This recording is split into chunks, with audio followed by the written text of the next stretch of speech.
Assalamualaikum warahmatullahi wabarakatuh. Pada kesempatan kali ini saya akan membahas biografi lengkap Kiai Ageng Muhammad Besari, pendiri Pondok Pesantren Tegal Sari Ponorogo.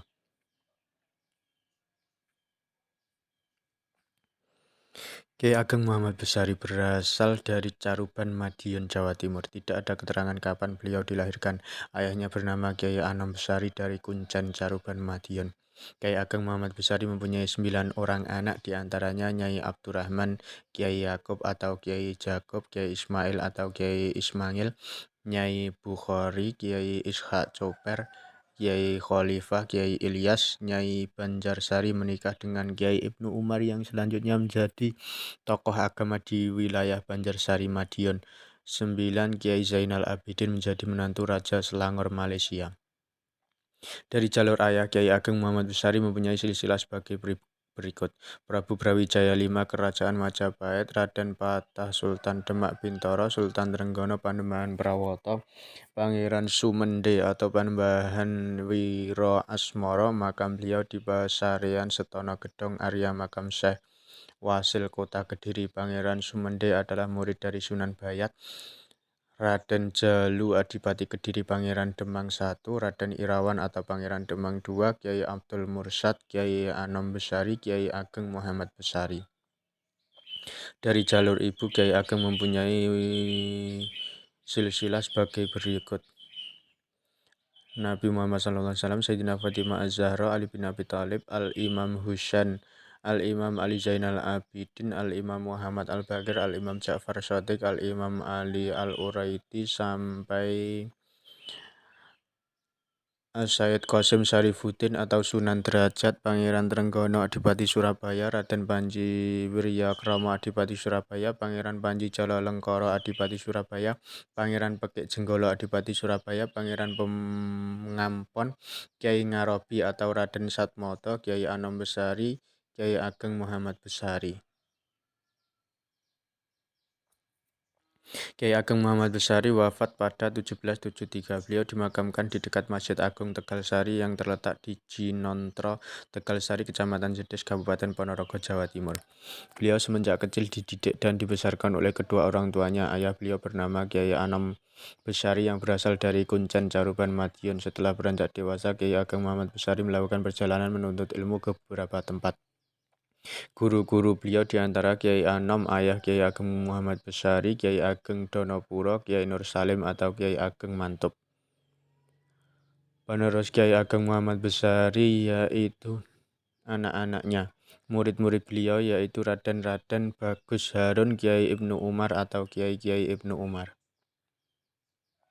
Sebagai ulama terkenal, Kiai Ageng Muhammad Besari merupakan seorang pendatang di daerah Ponorogo. Beliau berasal dari Madiun, tepatnya Desa Kuncen, Kecamatan Majayayan, Kabupaten Madiun. Jika menggunakan tata administrasi wilayah pada masa sekarang, pada saat itu wilayah ini dikenal dengan nama Caruban. Dia mempunyai anak seorang kiai yang bernama Kiai Ageng Anom Besari. Ejaan Besari ini merupakan proses pembumian dari nama Basori, yang dalam bahasa Arab berarti mata hati, Basorun. Karena terpengaruh lidah lokal, maka nama Basori berubah menjadi Besari. Nama Kiai Ageng Anom Besari ini merupakan tokoh yang memiliki pengaruh cukup besar bagi proses penyebaran Islam di kawasan Madiun. Nama lain dari Kiai Ageng Anom Besari adalah Kiai Ageng Grabahan. Perubahan nama ini ditengarai akibat upaya Belanda masih peran tokoh masyarakat yang mendakwahkan agama Islam. Hal ini dikarenakan adanya tokoh yang dihormati dan dikeramatkan di tengah masyarakat, dikhawatirkan akan menjadi pemacu adanya gerakan untuk melawan Belanda.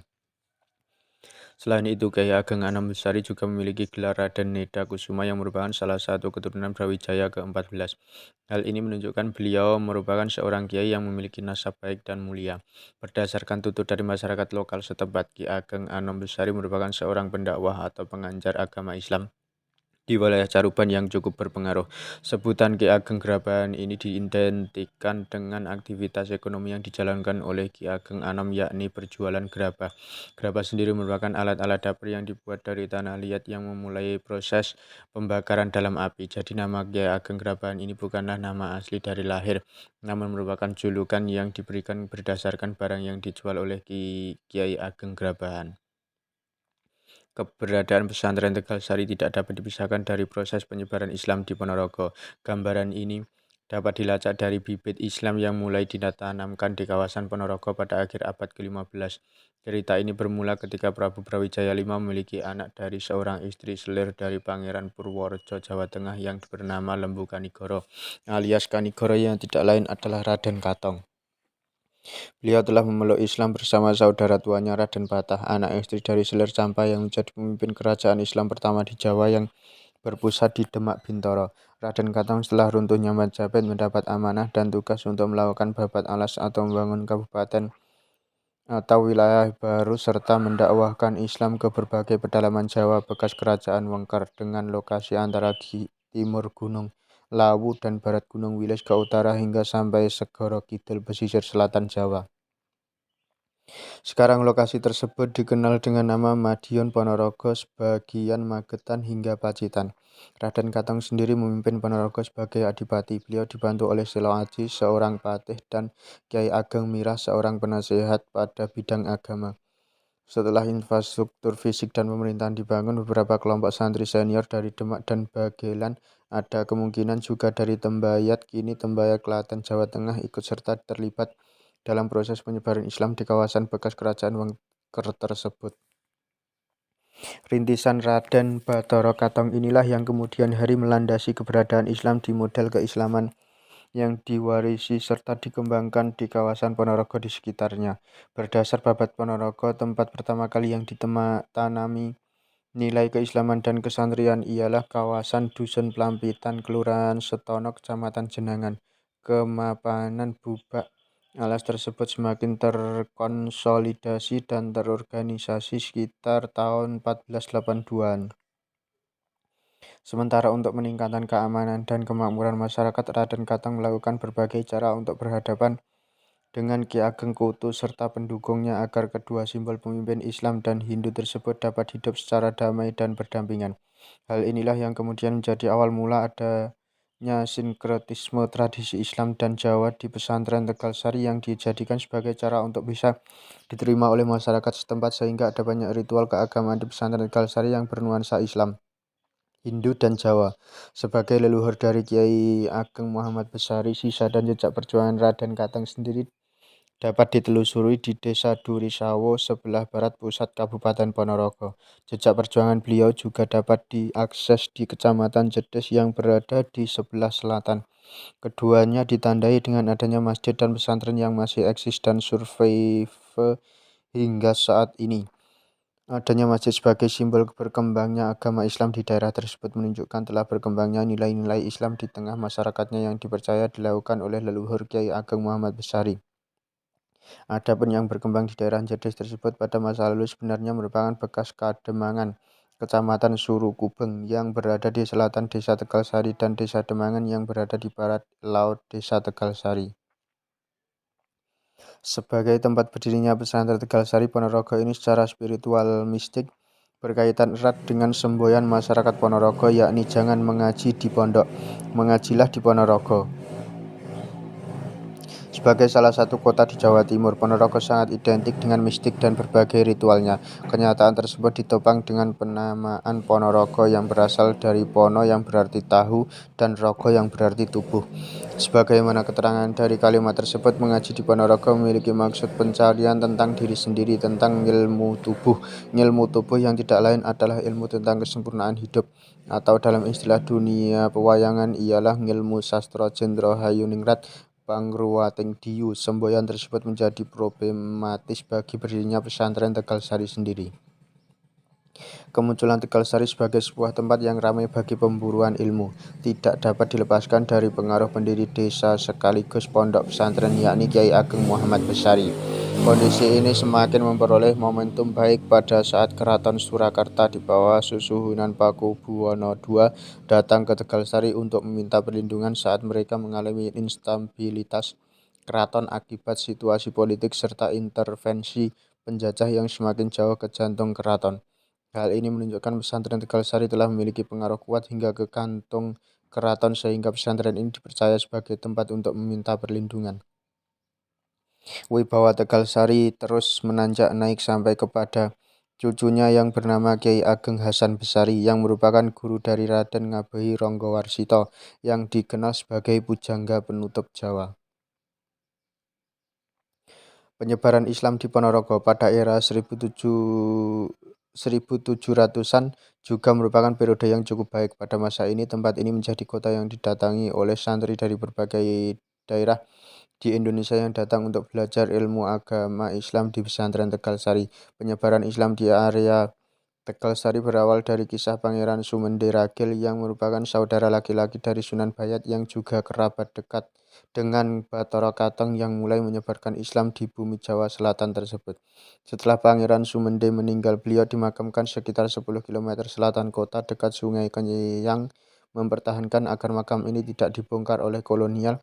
Keluarga Pangeran Sumende mendapatkan tanah perdikan karena beliau dianggap sebagai seorang berpengaruh dan berjasa. Keluarga Pangeran Sumende selanjutnya mendapatkan hasil sawah seluas 10 hektar dari tanah perdikan tersebut. Pemimpin tanah perdikan di area tersebut bernama Kiai Donopuro. Beliau dikenal sebagai orang yang suka mengajarkan hikmah. Beliau mendapat julukan obor dalam gelap karena kebaikan budinya yang suka menolong orang yang merasa kesulitan. Kiai Muhammad Besari yang merupakan pemuda dari Caruban Madiun datang menemui beliau dan ingin belajar hikmah kepada beliau. Kedatangan Kiai Ageng Muhammad Besari ke Ponorogo ini bermula dari rasa ingin menuntut ilmu yang tinggi kepada seseorang Kiai bernama Kiai Donopuro. Kiai Donopuro merupakan seorang kepala desa Perdikan Setono Ponorogo yang merupakan keturunan dari Pangeran Sumende Ragil. Secara khusus dan pribadi, Kiai Donopuro bertugas merawat makam leluhurnya yang merupakan seorang pemuka agama di Ponorogo. Selain sebagai juru kunci makam, Kiai Donopuro terbiasa mengadakan pendidikan agama Islam. Dia memiliki cukup banyak santri di padepokannya yang cukup terkenal di lingkungan Ponorogo dan sekitarnya.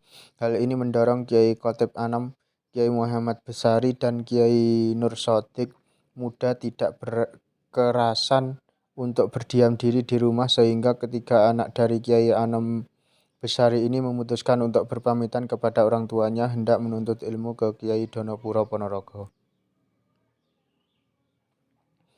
Sebagai seorang anak dari keluarga terdidik, hal ini sangat wajar dilakukan oleh Kiai Ageng Muhammad Besari kecil karena dia telah dididik untuk mencintai ilmu dalam lingkungan keluarganya sehingga keinginan mendapatkan wawasan tambahan di tempat lain sangatlah besar. Kiai Ageng Muhammad Besari adalah seorang Jawa yang terlili dua genetika, yakni dari kalangan raja sekaligus pemuka agama.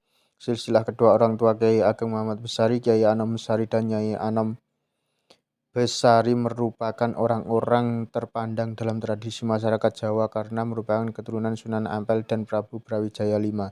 Secara jelas dari jalur ayah Kiai Anom Besari jika disambungkan nasabnya ke atas akan tersambung hingga Prabu Brawijaya V.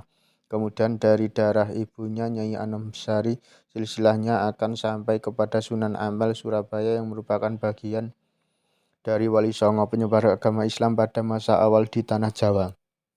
Otentisitas klaim genealogi tersebut berasal dari sumber-sumber internal keturunan Kiai Ageng Muhammad Besari. Awal mula kelahiran pesantren Tegalsari dapat ditelusuri dari proses kedatangan Kiai Khotib Anom, Kiai Ageng Muhammad Besari dan Kiai Nur Sodik ke pesantren Sentono asuhan Kiai Donopuro yang diperkirakan terjadi pada 1700 Masehi. Sekitar 3 atau 4 tahun di pesantren Sentono dan menjadi pemuda yang alim dan mumpuni dalam keilmuan Islam. Ketiga bersaudara putra Kiai Ageng Anom Besari Kuncen Caruban tersebut mempunyai keinginan untuk berkeliling Ponorogo. Ketiga bersaudara ini lantas menjalankan sebuah laku ritual khas dalam tradisi Jawa, yakni bertapa di Gua Bedali Timur Kota Ponorogo. Laku bertapa tersebut diniatkan untuk memperoleh keberkahan dari Allah Murbeng Waseso sebagai diri dan keluarga serta keturunan-keturunan beliau. Mereka bertiga bertapa dengan berbekal jagung 3 tongkol, 1 tongkol untuk 1 orang. Setelah ketiga bersaudara selesai menjalankan laku topo, ketiga bersaudara tersebut memutuskan untuk kembali ke pesantren Sentono. Saat perjalanan menuju pondok, Kiai Ageng Muhammad Besari dan Kiai Nur Sotik berjalan-jalan ke arah selatan dari Sentono hingga tiba di daerah Dukuh Mantop, salah satu dukuh di Desa Ngasinan, Kecamatan Jetis. Di tengah perjalanan, sang adik Kiai Nur Sotik merasa kehausan karena di sekelilingnya terdapat pohon kelapa. Mereka meminta buah kelapa kepada warga untuk diminum. Seseorang yang dimintai buah kelapa tersebut adalah Kiai Ageng Mantop atau Kiai Nur Salim. Setelah mendapat izin, Kiai Ageng Muhammad Besari memetik buah kelapa dengan memukul-mukul menggunakan tangan pada pohon kelapa tersebut, sehingga buah kelapa berguguran tidak beraturan. Kelapa yang jatuh merupakan kelapa yang sudah layak konsumsi dan yang belum matang. Hal ini mengakibatkan kedua pemuda tersebut mendapat teguran dari Kiai Ageng Mantop. Tidak hanya menegur saja, Kiai Mantop juga memberikan contoh cara memetik buah kelapa dengan melengkungkan pohon kelapa sampai bisa dijangkau oleh tangan. Selepas saling tegur sapa mereka, Kiai Mantop, Kiai Ageng Muhammad Besari, Kiai Nur Sotik terlibat obrolan yang intensif tentang berbagai tema. Tidak ada keterangan lebih lanjut terkait hal ini. Sebagai seorang tokoh agama, Kiai Ageng Mantop merasa Kiai Ageng Muhammad Besari memiliki wawasan yang mumpuni, sehingga Kiai Ageng Mantop tertarik untuk menjodohkan Kiai Ageng Muhammad Besari dengan putrinya. Oleh karena itu, Kiai Ageng Muhammad Besari muda kemudian diangkat menjadi menantu dari Kiai Ageng Mantop. Pada riwayat lain juga disebutkan Kiai Ageng Muhammad Besari setiba di Pondok Setono juga dinikahkan dengan putri dari Kiai Donopuro, seorang guru beliau. Pernikahan kedua ini agaknya yang memberikan ruang lebih luas bagi Kiai Ageng Muhammad Besari muda dalam mengembangkan bakat dan potensi keilmuan beliau kelak. Setelah beberapa waktu menjadi menantu Kiai Donopuro, Kiai Ageng Muhammad Besari muda didorong oleh mertuanya agar membuka lahan baru dan hidup mandiri bersama keluarga barunya. Atas arahan dari mertuanya tersebut, Kiai Ageng Muhammad Besari membabat alas sebuah tegalan kawasan perkebunan milik sang mertua bersama keluarganya. Pondok Setono dan lahan baru yang dibuka oleh Muhammad Besari tersebut dilintasi Sungai Keang yang memisahkan kedua wilayah tersebut. Barat sungai tersebut merupakan kawasan Pondok Setono, sementara sebelah timur kawasan lahan baru di kemudian hari berubah menjadi pesantren Tegal Sari. Setelah keluar dari pondok, Kiai Ageng Muhammad Besari tidak melepaskan kebiasaan baik beliau yang telah istiqomah beliau jalankan selama mondok di mertua beliau. Beliau juga menjalankan kegiatan pengajian dan pengajaran tentang agama di rumah beliau. Lambat laun pengajian serta pengajian keagamaan tersebut menyedot perhatian masyarakat umum. Menuanya mertua Kiai Ageng Muhammad Besari berpengaruh kepada pamor Pondok Setono. Sebelum akhirnya tutup usia, sang mertua memerintahkan santri-santrinya untuk boyong ke tempat menantunya guna melanjutkan belajar agama. Sepeninggal Kiai Donopuro yang juga seorang kepala desa Perdikan, tampuk kepemimpinan desa Perdikan beralih ke menantu satu-satunya tersebut. Hal ini semakin mengukuhkan pengaruh Kiai Ageng Muhammad Besari sebagai tokoh agama dan tokoh desa sekaligus pemimpin pondok pesantren yang memang sejak semula berdiri sendiri terpisah dari orang tua. Perpindahan pusat desa serta pendidikan keagamaan ini menurut Kiai Samsudin, keturunan yang juga takmir Masjid Tegal Sari, merupakan pulung atau pinesti yang dipahami sebagai sebuah kehendak Tuhan Allah ingkang hakarya jagat. Kondisi ini juga mengubah posisi kawasan Setono sebagai bagian dari desa dari Tegal Sari sebagai pusatnya. Kelahiran pesantren Tegal Sari itu dimulai sejak Kiai Ageng Muhammad Besari sengaja tinggal bertahun-tahun di kawasan kaki Gunung Wilis tersebut. Setiap hari Kiai Ageng Muhammad Besari menjalankan hidup prihatin dengan makan akar-akaran tentu dengan lingkungan yang hening dan sunyi untuk memfokuskan diri bermunajat dan beribadah kepada Sang Pencipta semata. Selang beberapa waktu, sanak saudara serta keluarga turut pindah ke tempat Kiai Ageng Muhammad Besari. Selain dalam rangka kumpul keluarga, juga membina ilmu dari Kiai Ageng Muhammad Besari. Lambat laun area sunyi tersebut semakin ramai dan diserbu para santri mencari ilmu agama. Pada masa berdirinya pesantren Tegal Sari berlangsung proses penyebaran Islam di berbagai tempat dengan memasukkan pengaruh Islam ke keraton-keraton Jawa. Bahasa religius dan yang digunakan oleh para penulis babat dan pendongeng semakin dipengaruhi oleh mistisme sufi, termasuk saat mereka menggambarkan kehidupan penyebar Islam di Jawa. Keunggulan para wali songo sebagai pendidik agama Islam berasal dari kekuatan batin mereka untuk mengadopsi sikap halus, mampu mengendalikan perasaan yang sangat dihargai orang Jawa. Meskipun diperlakukan secara tidak adil atau marah, Wali Songo hanya menggunakan cara bertempur yang halus sebagai mekanisme pertahanan, salah satunya dengan silat. Lawan mereka yang kasar sebaliknya akan berjuang untuk membalas dendam atau mengambil keuntungan dari individu dalam posisi yang lebih lemah. Silat yang digunakan sebagai teknik pertahanan umum oleh Wali Songo dan pahlawan Jawa lainnya adalah bentuk seni bela diri lokal yang banyak dikenal, yang dikembangkan melalui pengembangan batin melalui periode puasa yang lama, meditasi, dan pantang dari aktivitas seksual. Praktek pertahapaan ini adalah alasan bagi orang-orang untuk memupuk kegigihan dalam memelihara empat kehalusan.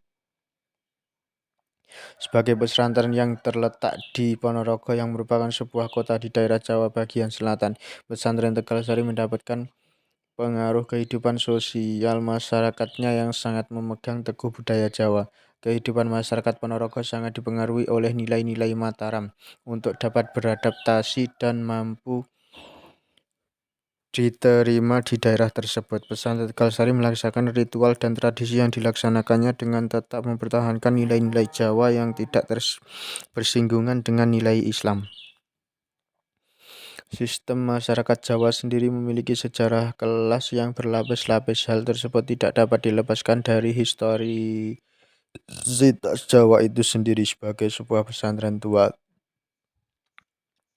pesantren Tegal Sari juga tidak bisa melepaskan dirinya dari konflik kerajaan yang ada pada masa itu. Hal tersebut ditunjukkan dengan kesiapan pesantren Tegal Sari untuk menjadi pelindung Pakubuwono II saat kerajaannya mengalami kekacauan. Dalam melaksanakan berbagai kegiatan dalam upaya menyebarkan agama Islam, pesantren Tegal Sari berusaha untuk menyelaraskan nilai Islam dan nilai kejawen. Istilah kejawen pada awalnya diduga merupakan praktek kehidupan beragama yang terimbas oleh pemikiran animistis, serta apa yang dinamakan doktrin dan praktek Hindu-Buddha yang bergabung menjadi satu, menawarkan lahan subur bagi magis. Mistisme, pengagungan jiwa-jiwa yang sakti, pemujaan arwah, dan penyembahan tempat-tempat keramat. Di sisi lain, masuknya budaya Islam serta sifat peribadatan Islam tidak banyak terjadi gesekan yang cukup berarti bagi penancapan agama baru ini di Pulau Jawa.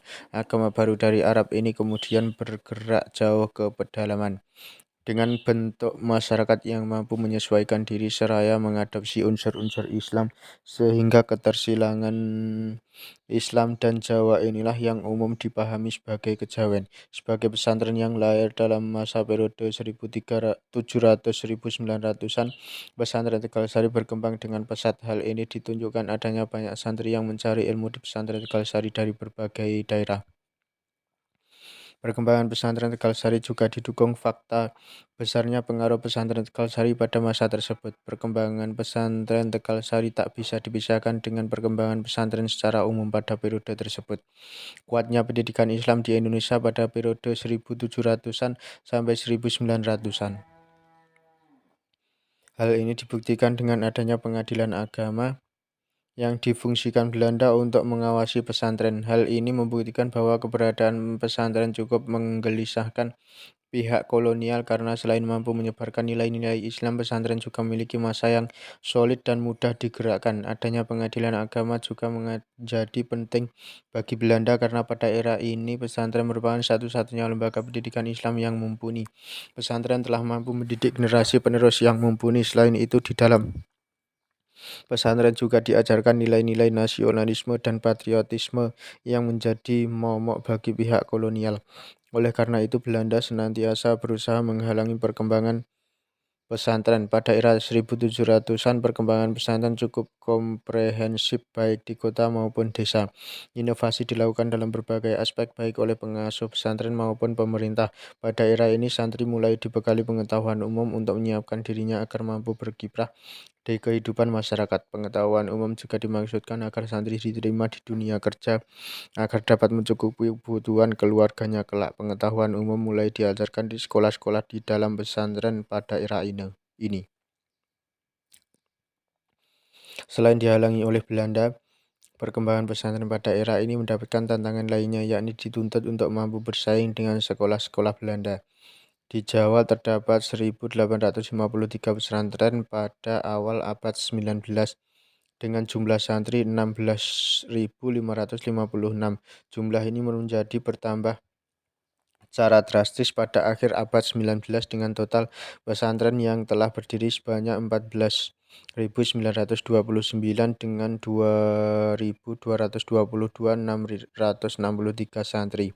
Hal ini menunjukkan bahwa pesantren terus mampu berkembang meskipun di bawah tekanan penjajah. Sebagai salah satu pesantren tertua di Indonesia, pesantren Tegal Sari menjadi kawah pembentukan santri kesatria yang dilakukan melalui berbagai tradisi yang dijalankan secara turun-temurun sebagai sebuah ritual yang memiliki makna luhur yang dilaksanakan baik secara oral maupun tindakan.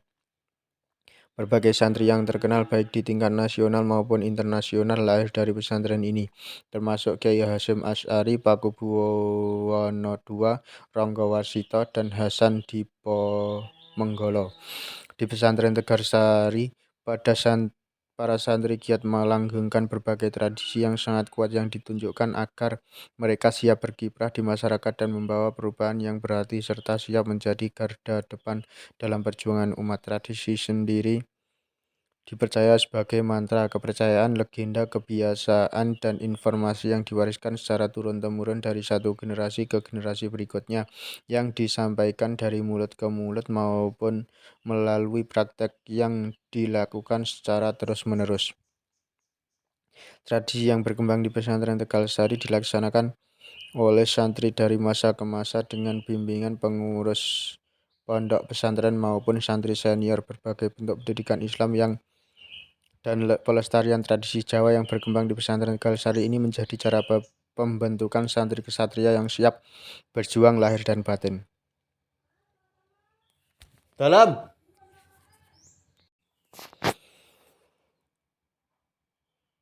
Kyai Samsudin yang merupakan keturunan pesantren Tegal Sari menyatakan bahwa santri Tegal Sari dididik di dalam madrasah dan sekolah dengan sistem sorokan seperti dalam kutipan wawancara berikut ini.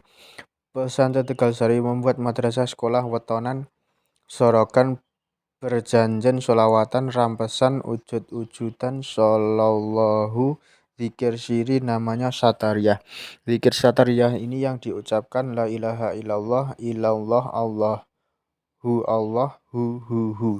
Pesantren Tegal Sari disebut sebagai pesantren pertama di Indonesia karena memiliki sistem pendidikan yang jelas. Hal ini selaras dengan pemaparan Kyai Samsudin bahwa dalam mendidik santri, pesantren Tegal Sari telah menggunakan kitab kuning. Santri belajar ilmu agama dengan sistem sorokan. Menurut Kyai Samsudin, pembacaan kitab kuning dilakukan di area Masjid Tegal Sari. Masjid ini selain digunakan sebagai sholat, juga digunakan dalam mempelajari ilmu agama oleh para santri bersama pengasuh pondok. Salah satu hal penting dalam dunia pendidikan adalah penggunaan materi pembelajaran. Dalam mendidik santrinya, pesantren Tegal Sari telah menggunakan berbagai kitab kuning yang kemudian disalin dan digunakan oleh santri. Kyai Samsudin menuturkan nama penyalin kitab dalam kutipan wawancara berikut ini namanya Mbah Jailani.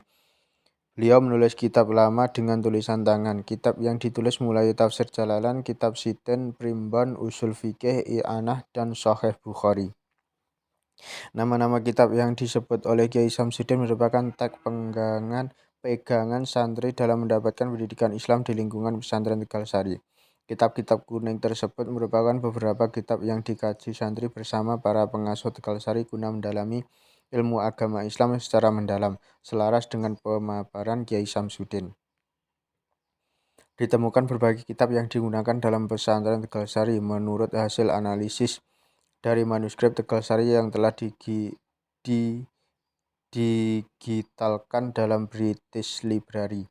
Di antara kitab kuning tersebut ialah kitab Al-Juharis Samin, Syarah Jauharut Tauhid, Miftah fi Syarahi Ma'arifatil Islam, Minhajul Abidin, Bidayatul Hidayat, Fathul Mubin, Kifayatul Mufid, Bahjatul Ulum fi Syarahi Bayani Aqidatil Usul atau As-Samarqandi, dan kitab At-Tilmisani Syarah Zurah yang membahas tauhid, akidah, tasawuf.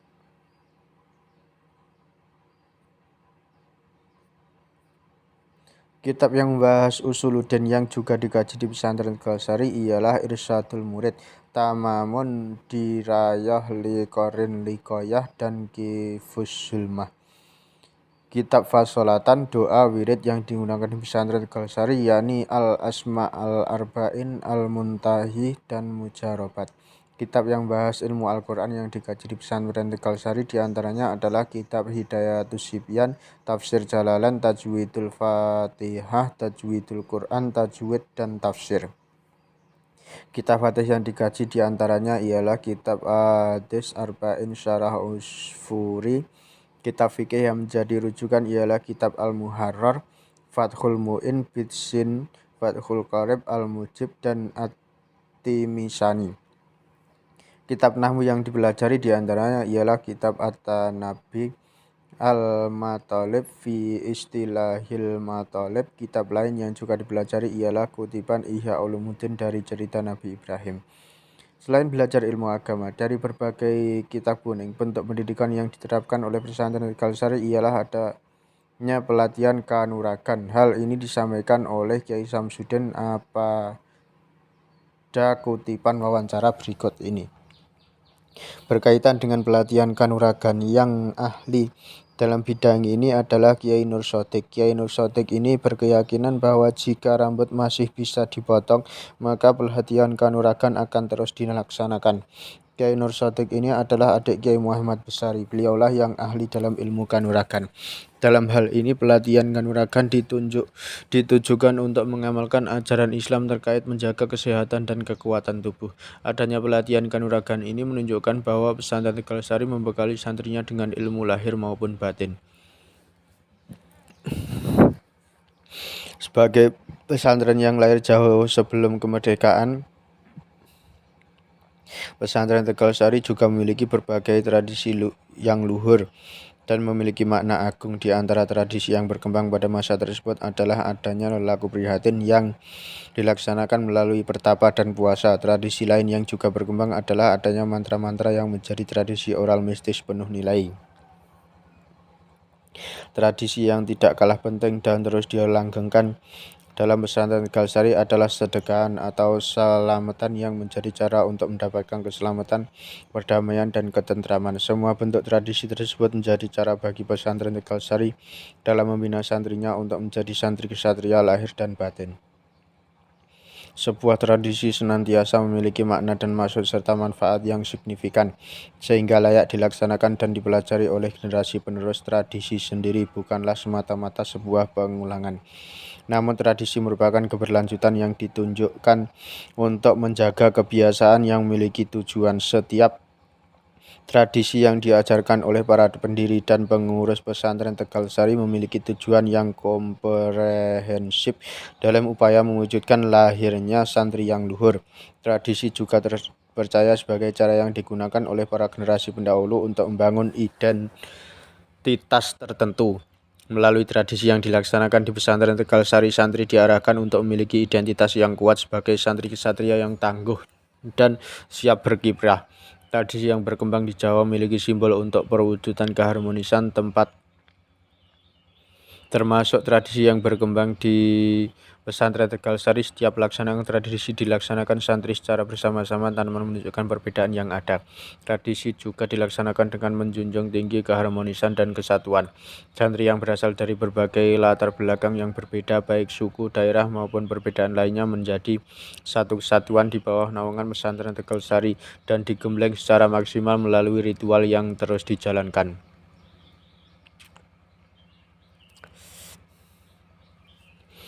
Diceritakan bahwa Kyai Ageng Prungkut Sumoroto mempunyai putra lelaki bernama Raden Bagus Harun Basriyah dan dipondokkan oleh ayahnya di Tegalsari. Perlu ikut nyuwito sekalian belajar ilmu agama Islam. Raden Bagus Harun berada di Tegalsari sangat tunduk dan patuh pada gurunya dan selalu mengikuti segala perintah. Bila Kiai akan bersantap, yang melayani adalah Raden Bagus Harun dan ditunggui sampai selesai bersantap. Begitu pula mau mandi, Raden Bagus Harunlah yang menimbakan air. Ketika Raden Bagus Harun mondok di Tegalsari, suatu saat di Tanah Jawi terjadi kegegeran yang sangat mengerikan, yaitu datangnya berandal dari negeri Cina yang merampok dan merampas di Keraton Surakarta. Hal inilah yang membuat Sang Sinuwun meninggalkan keraton dan lolos mengungsi ke jurusan timur didampingi Tumenggung Wirotirto. Didampingi perjalanannya sehingga sampai di desa Sawo Ponorogo. Karena capek dan lemahnya, kedua pria agung tersebut berhenti di lereng Gunung Bubuk. Sampai sekarang batu yang pernah diduduki masih ada, persis di sebelah barat pasar Sawo Ponorogo. Akan meneruskan perjalanan ke arah timur sudah tidak kuat disebabkan jalan mulai menanjak gunung. Ketika Sang Sinuwun melihat ada seorang naik pohon kelapa mengambil nira atau legen, lalu menanyakan kepada Tumenggung, "Hei Wirotirto, itu orang naik pohon kelapa kok pakai bumbung segala?" Wirotirto menjawab pertanyaan Sang Sinuwun, "Itu sedang mengambil legen atau nira, terus akan dibikin gula kelapa." Sang Sinuwun bertanya lagi, "Bolehkah kiranya aku minta legennya untuk diminum?" "Akan saya coba meminta," kata Wirotirto. Jadilah Tumenggung.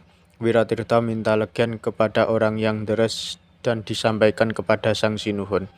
Setelah Sang Sinuwun selesai minum legen, berkatalah beliau kepada yang memberi legen, "Pak, aku senang sekali atas legen pemberianmu. Sungguh berterima kasih aku. Mudah-mudahan legenmu oleh Yang Maha Kuasa setelah menjadi gula dijadikan gula yang enak lagi, manis sampai turun-temurun. Itulah sebabnya gula kelapa dari Sawo enak rasanya, manis dan gurih dan kuning rupanya sehingga tersohor di seluruh daerah Ponorogo." Ketika pukul 1 tengah malam, Sang Sinuwun mendengar suara lebah yang sedang kirap keluar dari sarangnya, gemuruh karena banyaknya. Sang Sinuwun berkata kepada Wirotirto, "Suara apakah itu?" Wirotirto menjawab, "Itu adalah suaranya orang sedang munajat kepada Allah. Kalau begitu mari kita datangi mereka, siapa tahu dapat memberikan obat kepada saya." Demikian ajak Sang Sinuwun kepada Wirotirto. Adapun suara yang bergemuruh itu tidak lain adalah suara Raden Bagus Harun dan Kyai Ageng Muhammad Besari bermunajat, memohon rahmat dan derajat untuk putra cucunya sampai datang kiamat. Setelah Sang Sinuwun bertemu dengan Kyai Ageng Muhammad Besari, kemudian menceritakan dari awal sampai akhir tentang kejadian yang menimpa negeri Surakarta. Cerita selanjutnya, Sang Sinuwun menghendaki Kyai Ageng Muhammad Besari ikut membantu mengusir berandal Cina. Kelak bila dapat berhasil, Sang Sinuwun akan memberikan hadiah, yaitu akan memberi tanah tanpa dikenakan membayar pajak sampai turun-temurun. Hal itu disambut baik oleh Kyai Ageng Muhammad Besari dengan doa dan sholat munajat kepada Allah Subhanahu wa Ta'ala. Sesudah berdoa, Kyai Ageng Muhammad Besari unjuk bicara, "Gusti yang mulia, saya persilahkan kembali ke negeri Surakarta. Kini sudah aman dan tentram. Prajurit berandal Cina sudah kembali semua, sebab tanah Jawa sempit sekali. Percuma kalau akan memerintah tanah Jawa. Untuk kembali ke Surakarta saya minta ditemani oleh Raden Bagus Harun." Pagi harinya sekira pukul 6 pagi, Sang Sinuwun, Tumenggung, Wirotirto, dan Raden Bagus Harun berangkat menuju Surakarta. Sesampainya di Serandil, mereka berhenti untuk beristirahat untuk menghilangkan lelah.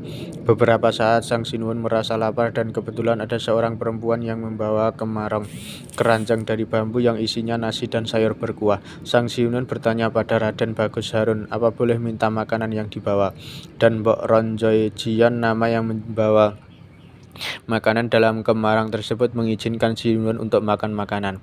Sinuwun bertanya, "Ini namanya desa apa ya?" Dijawab oleh Raden Bagus Harun bahwa desa ini belum ada namanya. Karena belum ada nama, maka Sang Sinuwun memberikan nama desa Menang, sebab hari ini saya sudah dapat mengusir berandal Cina. Kemudian Sang Sinuwun berkata kepada Mbok Ronjoy Jian, Mbok, saya sangat senang suatu saat kalau Mbok ada waktu datanglah ke Surakarta, akan saya beri hadiah. Kemudian Sang Sinuhun dan pengiringnya melanjutkan perjalanan dengan selamat sampai di Surakarta. Raden Bagus Harun sampai di Surakarta, terus masuk Masjid Suronatan untuk sholat hajat, mempertegas permohonannya kepada Allah Subhanahu wa Ta'ala. Kurang lebih 40 hari lamanya di Keraton Surakarta dan kekuasaan dalam lingkungannya dalam keadaan aman, Raden Bagus Harun memohon izin pulang ke Tegalsari. Sang Sinuhun mengizinkan dan memberi hadiah berupa payung kebesaran dan lampit. Tikar dibuat dari anyaman belahan rotan sebagai tanda jasa pembelaan. Setelah sampai di Tegalsari, Raden Bagus Harun melapor kepada Kiai Ageng Muhammad Besari bahwa keadaan negeri Surakarta dari awal sampai akhir. Payung dan lampet pemberian dari Sinuhun sebagai anugerah juga diserahkan kepada Kiai Ageng Besari. Tapi Kiai Ageng Muhammad Besari tidak mau menerimanya. Di antara ketidaktahuan yang pasti dari maksud Sinuhun dan Kiai Ageng Muhammad Besari, matanya berketip-ketip, tidak bisa tidur semalaman.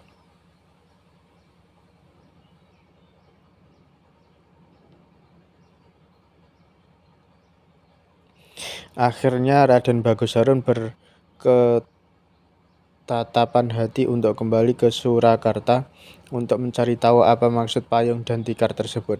Dalam perjalanan menuju Surakarta, dalam pikirannya berkecamuk atas kejadian yang dialami sehingga ketika sampai di Surakarta udara waktu panas sekali. Dia pun membuka payung untuk berlindung dari terik matahari dan melanjutkan perjalanan sampai dengan alun-alun Surakarta.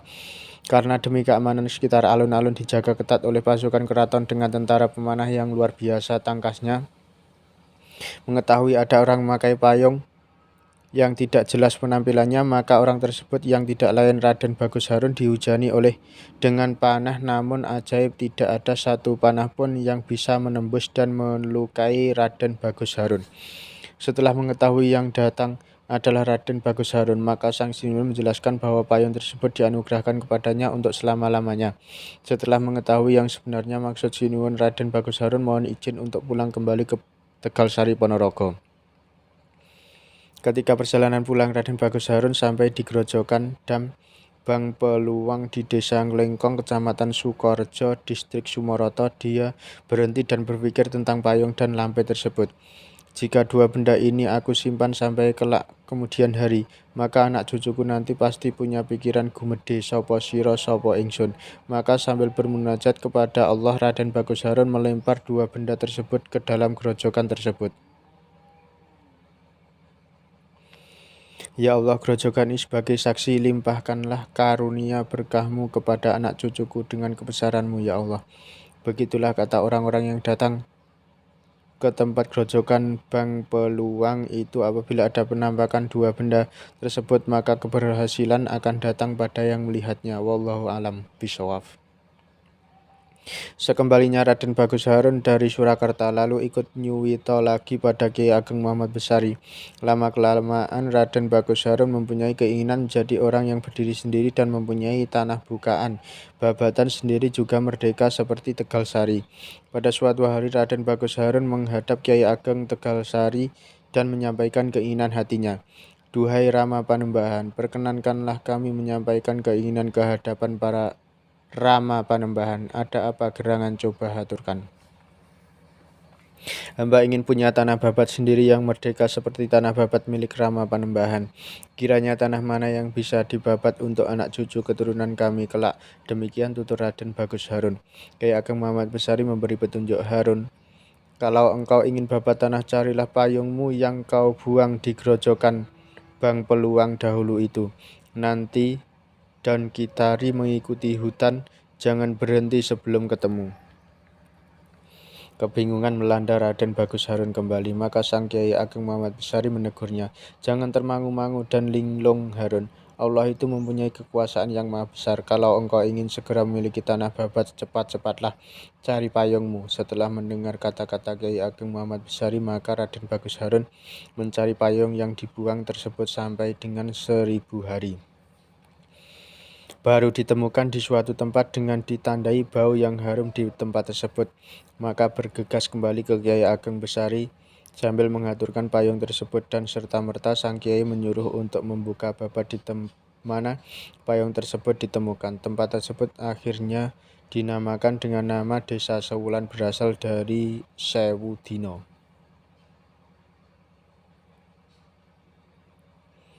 Sepeninggal Raden Bagus Harun menuju ke tempat baru Sewulan, dari Tegalsari menjadi buah bibir orang-orang sebelah timur Gunung Lawu sampai ke Cangkring Pacitan. Tidak ketinggalan putri bungsu Tumenggong Cangkringan Pacitan membicarakan kehebatan Tegalsari pada waktu itu, dan matur kepada ayahandanya bahwa kelak menginginkan untuk dijodohkan dengan putra Kiai Ageng Muhammad Besari Ponorogo. Mendengar permintaan putrinya tersebut, Tumenggong Cangkringan Pacitan kemudian berangkat menuju Tegalsari untuk menemui Kiai Ageng Muhammad Besari dan menyampaikan maksud kedatangannya.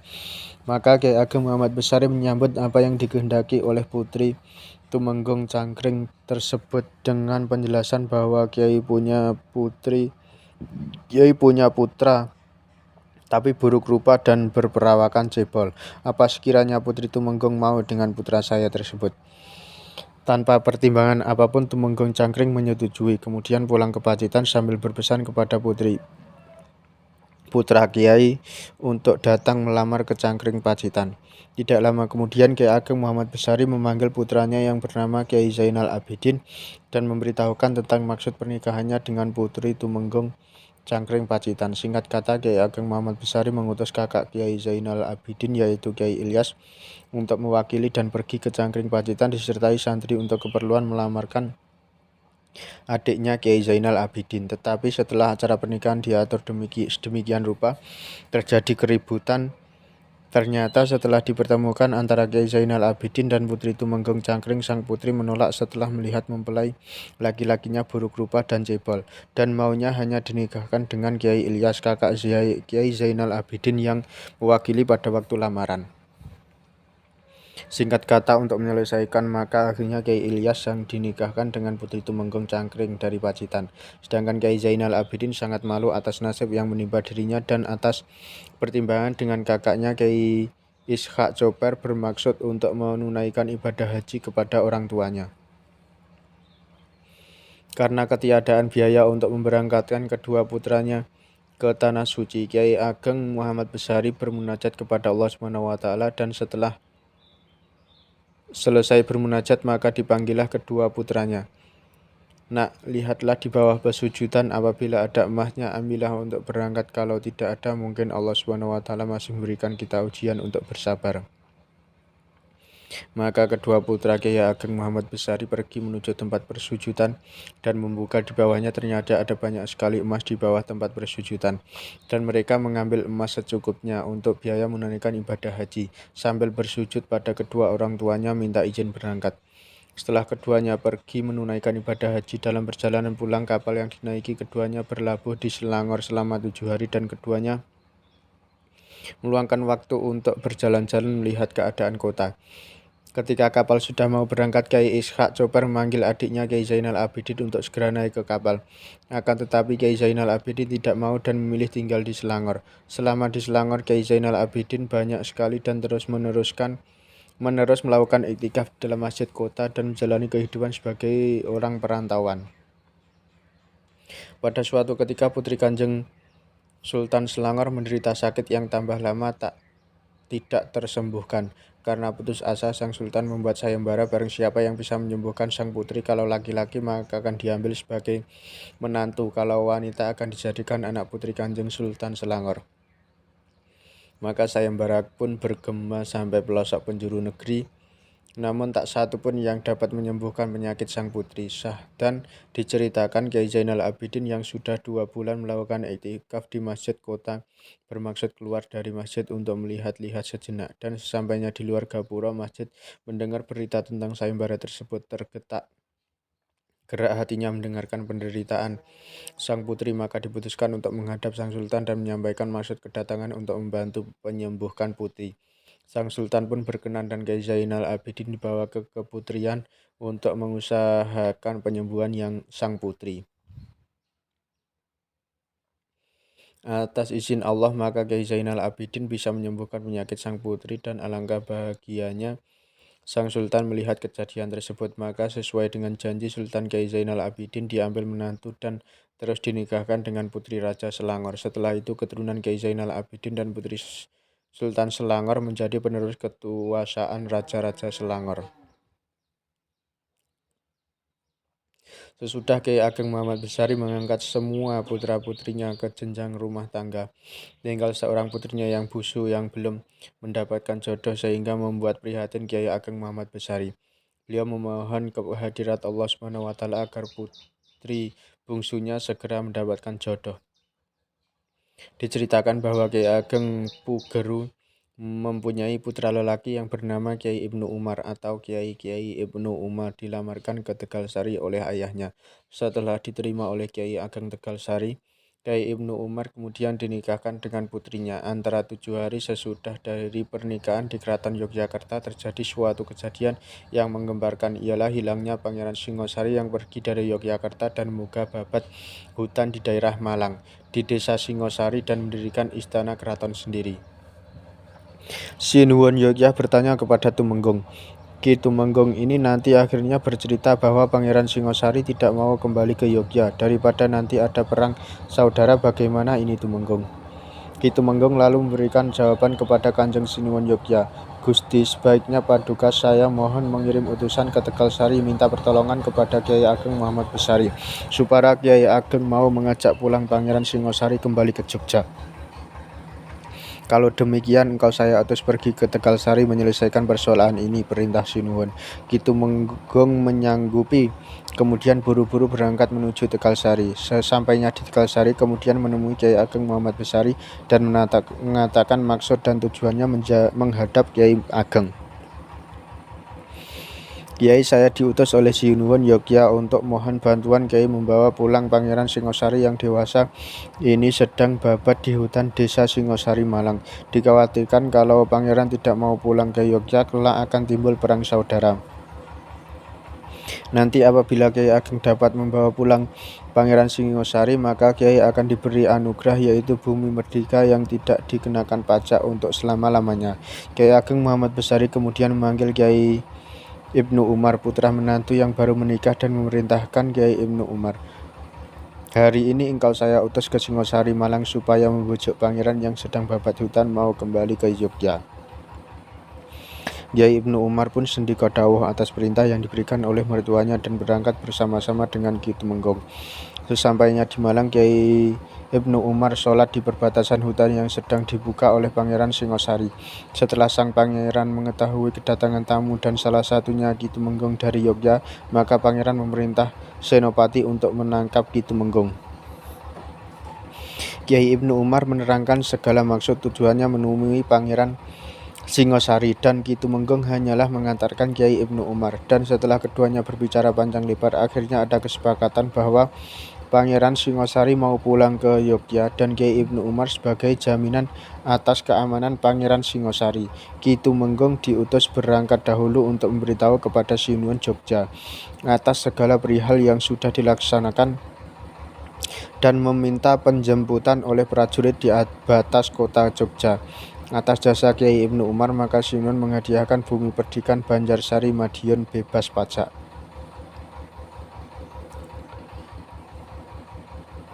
Kemunculan Tegalsari sebagai sebuah tempat yang ramai bagi pemburuan ilmu tidak dapat dilepaskan dari pengaruh pendiri desa sekaligus pondok pesantren, yakni Kiai Ageng Muhammad Besari. Kondisi ini semakin memperoleh momentum baik pada saat Keraton Surakarta di bawah susunan Pakubuwono II datang ke Tegalsari untuk meminta perlindungan saat mereka mengalami instabilitas keraton akibat situasi politik serta intervensi penjajah yang semakin jauh ke jantung keraton.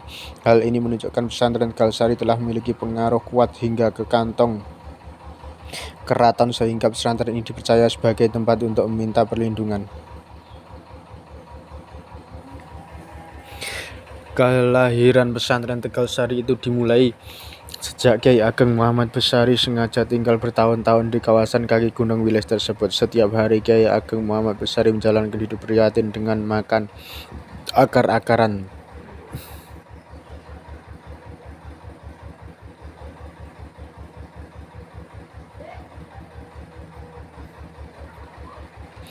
Wallahu a'lam bishawab. Semoga bermanfaat. Assalamualaikum warahmatullahi wabarakatuh.